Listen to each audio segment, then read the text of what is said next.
Sa last Redemptorist Night vlog natin, nasira itong helmet ko. Hindi ko alam, siguro dahil kakawasiwas ko kakalakad kaya nasira siya. Kaya naman nagpray ako na sana makabili ako ng kapalit at sana yung gustong gusto ko na, which is full face helmet. At sa hindi inaasahang pagkakataon, andito na siya. Dumating na siya, ang malupit na blessing natin. Kaya ito ang gagamitin natin sa ating road trip papuntang Redemptorist Church. Maraming salamat talaga sa universe, kay Lord, grabe. Hindi ko inaasahan na magkakaroon ako nito. Though, this is a modular full face helmet, pero okay na to kasi feeling ko hindi ako makakahinga kapag talagang full face helmet ang gagamitin ko. Kaya naman, magandang startup na to bilang first time ko magkakaroon ng full face helmet. Napakaganda, diba?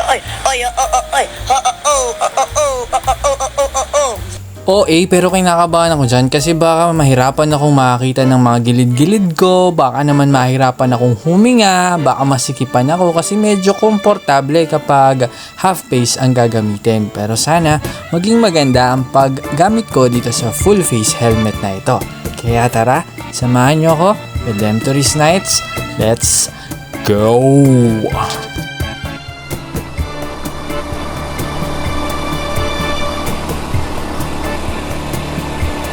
Isang advantage ng pagmamotor ay murang-mura lamang magpa-full tank nito. For only 253 pesos ay full tank na ang motor ko at madadala na niya ako kung saan-saan ng ilang araw.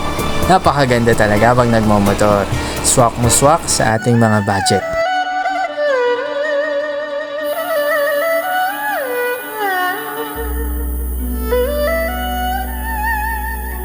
Pag pumupunta ako dito talaga ako pumupwesto sa harapan ng altar. Dahil dito sa harapan ng altar, merong extra seat dito. Etong upuan na to, extra seat yan para mas harap mo ang altar na ito.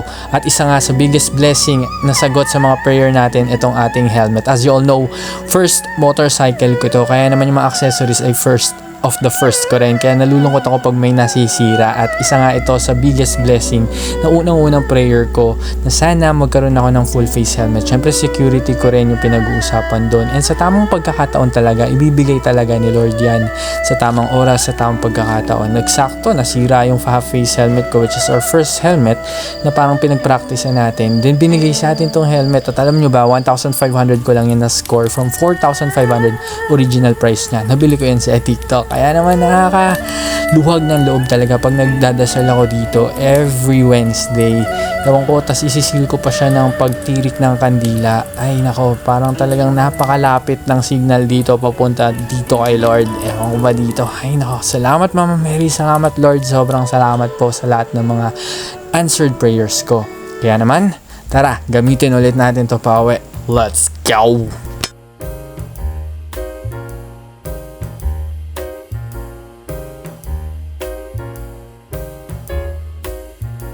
Nakakakilig at excited ako paggamit netong modular full face helmet natin.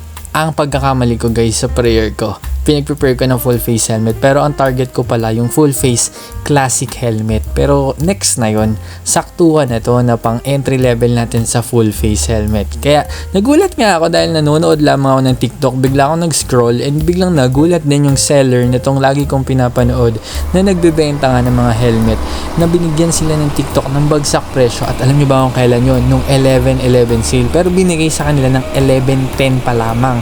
11/11 ay hindi na binigay sa kanila. Nakakakilig kasi bawat 11/11 na oras ay pinagpipray ko talaga na magkaroon ako ng full face helmet.